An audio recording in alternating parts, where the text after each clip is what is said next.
तो दोस्तों, आज मैं आप लोगों को सकट चतुर्थी के बारे में बताना चाहूँगी। माघ मास के कृष्ण पक्ष की चतुर्थी तिथि का विशेष महत्व है। माघ मास की संकष्टी चतुर्थी यानी गणेश चतुर्थी का व्रत इस बार 29 जनवरी को रखा जाना है। इस दिन को सकट चौथ के नाम से भी जाना जाता है। सकट चौथ का व्रत संतान को सभी आपदाओं से बचाने के लिए माना जाता है।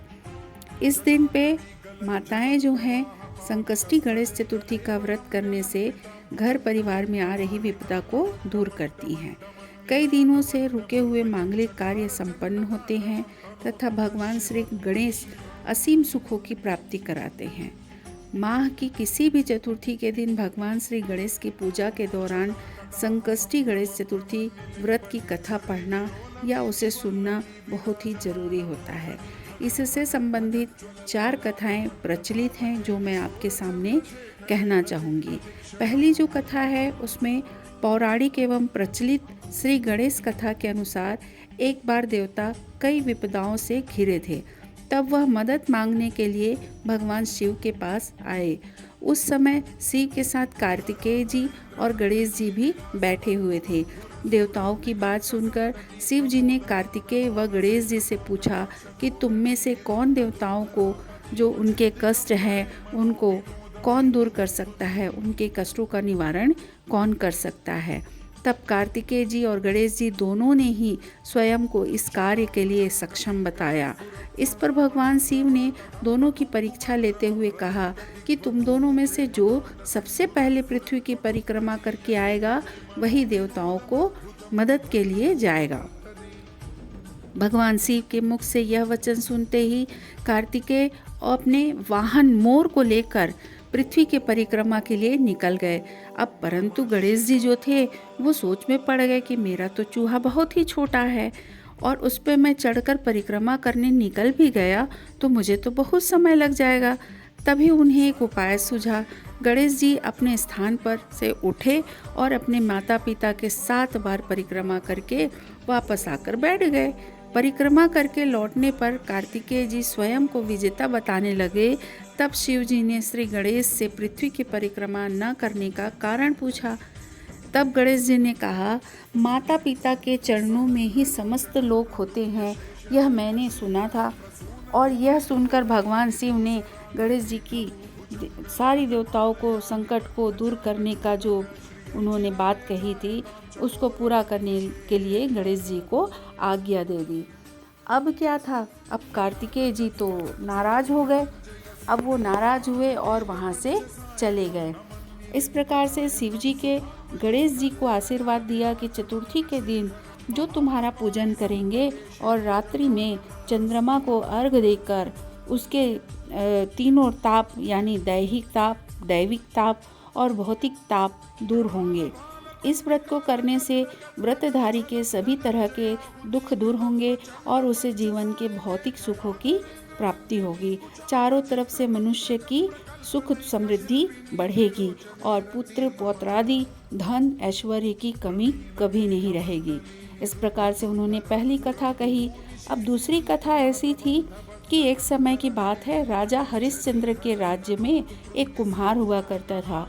वह मिट्टी के बर्तन बनाता और उसे पकाता था, लेकिन उसके बावजूद उसके बर्तन जो थे वो कच्चे रह जाते थे।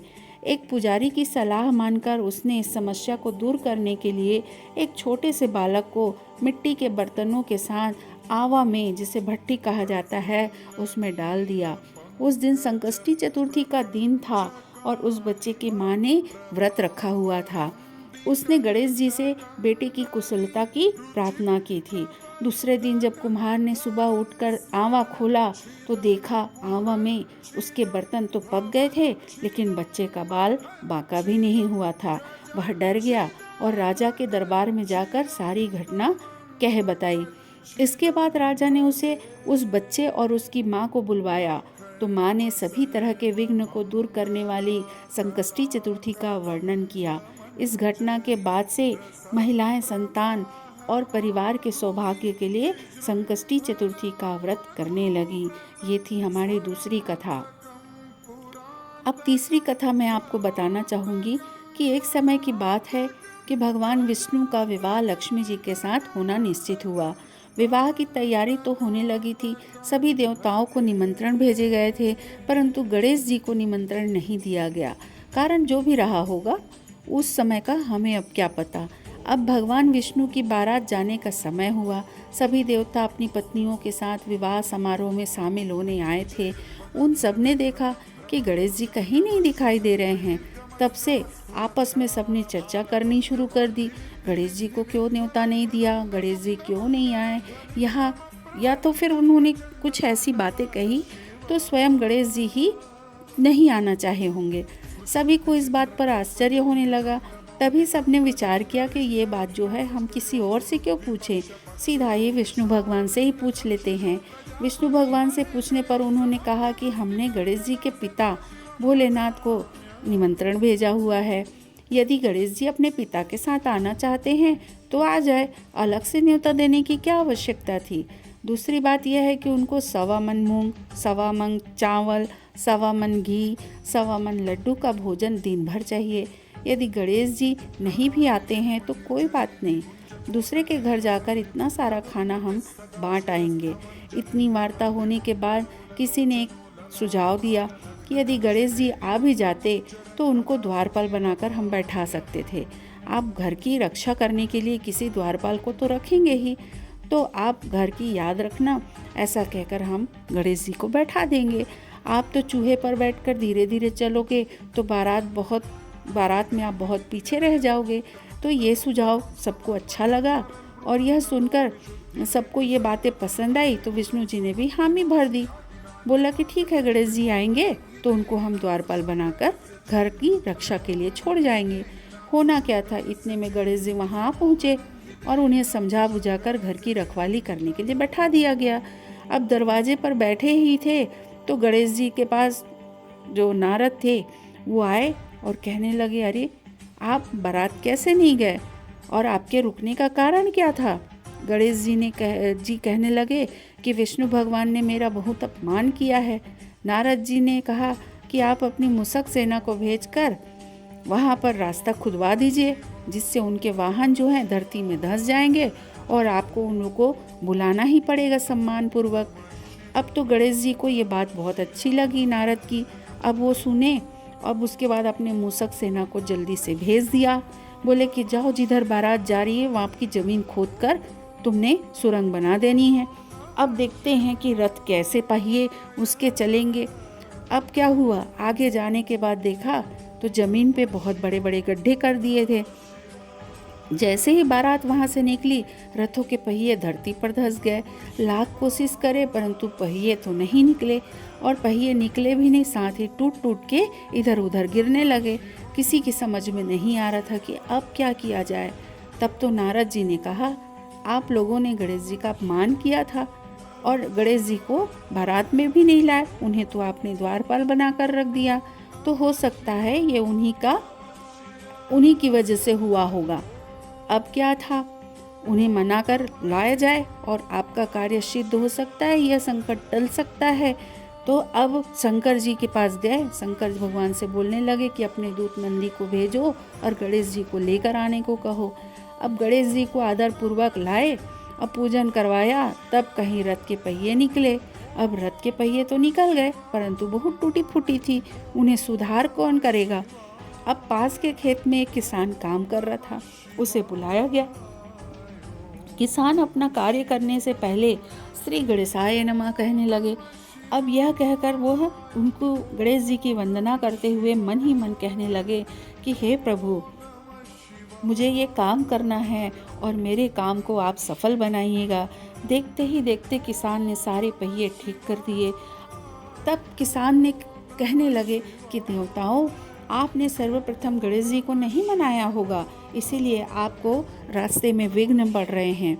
उनकी पूजा नहीं की होगी, इसलिए तो आपको आपके साथ संकट आए हैं।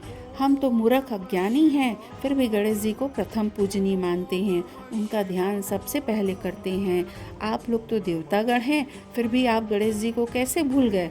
अब आप लोग भगवान श्री गणेश जी की जय जय बोलकर उनकी आराधना करते हुए आगे बढ़ें तो आपके सब काम बन जाएंगे और कोई भी संकट आप पर नहीं आएगी।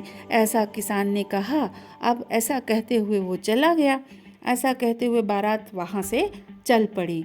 अब विष्णु भगवान जी का विवाह संपन्न हुआ और वह सबके सब देवी देवता अपने अपने घर सकुशल लौट गए। ये थी तीसरी कथा। चतुर्थ कथा जो है हम सुनना चाहेंगे, जिसमें हम आपको बताना चाहते हैं कि श्री गणेश जी का जो व्रत की पौराणिक कथा के अनुसार एक बार भगवान शिव और माता पार्वती नर्मदा नदी के किनारे बैठे हुए थे। वहाँ माता पार्वती ने भगवान शिव से कहा कि समय जो है बीत नहीं रहा, व्यतीत नहीं हो रहा है। अब मैं बोर होने लगी हूँ, तो ज़रूर कुछ ऐसा करिए जिससे हमारा समय जल्दी से व्यतीत हो जाए। अब भगवान शिव ने कहा कि ठीक है भाई, हम कुछ खेल खेल लेते हैं। अब उन्होंने चौपड़ खेलने का विचार किया। शिव चौपड़ खेलने के लिए तैयार तो हो गए, परंतु इस खेल में हार जीत का फैसला कौन करेगा, यह प्रश्न उनके दिमाग में आया। और उनके समक्ष यह प्रश्न उठा तो भगवान शिव ने कुछ तिनके एकत्रित कर उसका एक पुतला बनाया और उस पुतले पर उसकी प्राण प्रतिष्ठा कर दी। अब पुतले से कहा कि देखो बेटा, हम चौपड़ तो खेलना चाहते हैं, परंतु मेरे और पार्वती के बीच हार जीत का फैसला कौन करेगा, इसलिए तुमको बनाया है। अब तुम हम दोनों के बीच हार और जीत का फैसला करना। उसके बाद भगवान शिव और माता पार्वती चौपड़ खेलने लगे। अब 3 बार का खेल उन्होंने खेला। संयोग से तीनों बार का खेल जो है माता पार्वती ही जीत गई। लेकिन खेल समाप्त होने के बाद बालक से जब हार जीत का फैसला पूछा गया तो उस बालक ने महादेव को विजयी बता दिया। यह सुनकर माता पार्वती तो क्रोधित हो गई और क्रोध में उसने बालक को लंगड़ा होने की कीचड़ में पड़े रहने का श्राप दे दिया। बालक ने माता पार्वती से माफ़ी तो मांगी और कहा कि मुझसे भूल हो गई, अज्ञानतावश ऐसा मैंने कर दिया है, मैंने किसी द्वेष भाव से नहीं किया है, मुझे माफ़ कर दीजिए माता। लेकिन माता पार्वती तो क्रोधित थी। अब वो क्षमा मांगते हुए जो बालक था उसको भी ध्यान नहीं किया और उसके बाद वो आगे बढ़ने लगी। तब बालक ने माता से कहा कि माता, मैं ऐसे नहीं रहना चाहता हूँ, मुझे मृत्यु दंड दे दीजिए। अब क्या था, माता थोड़ी सी पिघल गई। तब उन्होंने कहा कि यहाँ गणेश पूजन के दिन जो नाग कन्याएं आएंगी उनके कहे अनुसार तुम गणेश व्रत करना, ऐसा करने से तुम मुझे प्राप्त करोगे। यह कहकर माता पार्वती शिव के साथ कैलाश पर्वत पर चली गई। 1 वर्ष बीत गया। उस स्थान पर नाग कन्याएं, अब नाग कन्याओं से श्री गणेश के व्रत की विधि मालूम करते हुए उस बालक ने 21 दिन का लगातार गणेश जी का व्रत किया। उसकी श्रद्धा से गणेश जी प्रसन्न हुए और बालक को मनवांछित फल मांगने के लिए कहा। तब उस बालक ने कहा कि हे विनायक, मुझसे इतनी शक्ति नहीं कि मैं अपने पैरों से चलकर अपने माता पिता से मिलने कैलाश पर्वत जा सकूं, तो आप मुझे इतना ही वरदान दीजिए कि मैं अपने पैरों से चलकर कैलाश पर्वत जाकर अपने माता पिता से आशीर्वाद ले सकूं। तब बालक को वरदान देकर श्री गणेश जी जो थे वो अंतर्ध्यान हो गए। इसके बाद वह बालक कैलाश पर्वत पहुंच गया। कैलाश पर्वत जब पहुंचा तब उन्होंने देखा कि उस कथा के प्रभाव से शिव जी जो थे बहुत ही प्रसन्न हुए। अब उन्होंने कहा कि चौपड़ वाले दिन माता पार्वती जो थी वह रुष्ट हो गई थी और रुष्ट होने के साथ साथ वह पार्वती जो थी वो मन से भगवान शिव से नाराज होकर वहाँ से चली गई थी। तो समाप्त तो ये चौपड़ का खेल हो चुका था, लेकिन माता पार्वती का गुस्सा शांत नहीं हुआ था। तब वह व्रत विधि विधान पूछकर उस बालक से भगवान शंकर ने भी माता पार्वती को पाने के लिए उन्होंने भी 21 दिनों का व्रत किया। और श्री गणेश का व्रत करते हुए इस व्रत के प्रभाव से माता पार्वती के मन से भगवान शिव के लिए जो नाराजगी थी वह समाप्त हुई। अब यह विधि जो थे भगवान शंकर ने माता पार्वती को बताई। यह सुनकर माता पार्वती के मन में पुत्र कार्तिकेय के मिलने की इच्छा जागृत हुई। अब माता पार्वती करे तो करे क्या, 21 दिन का व्रत करने लगी। अब श्री गणेश जी के व्रत को कर उन्होंने दुर्वा फूल और लड्डुओं से गणेश जी का पूजन अर्चन किया। तब व्रत के प्रभाव से कार्तिकेय स्वयं ही माता पार्वती जी से मिलने चले आए। उस दिन से गणेश चतुर्थी का यह व्रत समस्त मनोकामनाओं को पूर्ण करने वाला व्रत माना जाने लगा। इस व्रत को करने से मनुष्य के सारे कष्ट दूर होकर मनुष्य को समस्त सुख सुविधाएं प्राप्त होती हैं। तो यह व्रत जो था वह गणेश संकष्टी व्रत था, जिसे सकट का व्रत कहा जाता है। ये जो व्रत है इसे आप जो सकट होता है, माघ मास के कृष्ण पक्ष की चतुर्थी जिसको सकट कहा जाता है, उस दिन विशेष इस व्रत को करना चाहिए। और माताएं संकट चतुर्थी का व्रत करके अपने पुत्रों पर, अपने परिवार पर, अपने किसी भी संबंधित पर आपदाओं से बचाने का फल प्राप्त करती हैं। तो यह व्रत जो है आप सभी करें और बहुत अच्छा सा जीवन व्यतीत करें। तो मैं अब अपने वाणी को विराम देना चाहूँगी और आप सभी को संकष्टी चतुर्थी व्रत की शुभकामनाएं देते हुए अब मैं रखती हूँ। नमस्कार। यदि मेरी ये बातें अच्छी लगें, मेरी कथाएं पसंद आएँ तो मुझे लाइक, शेयर, सब्सक्राइब ज़रूर करिएगा और मुझे इनकरेज करने के लिए आप मुझे कुछ लिख कर भी कमेंट्स कर सकते हैं। नमस्कार।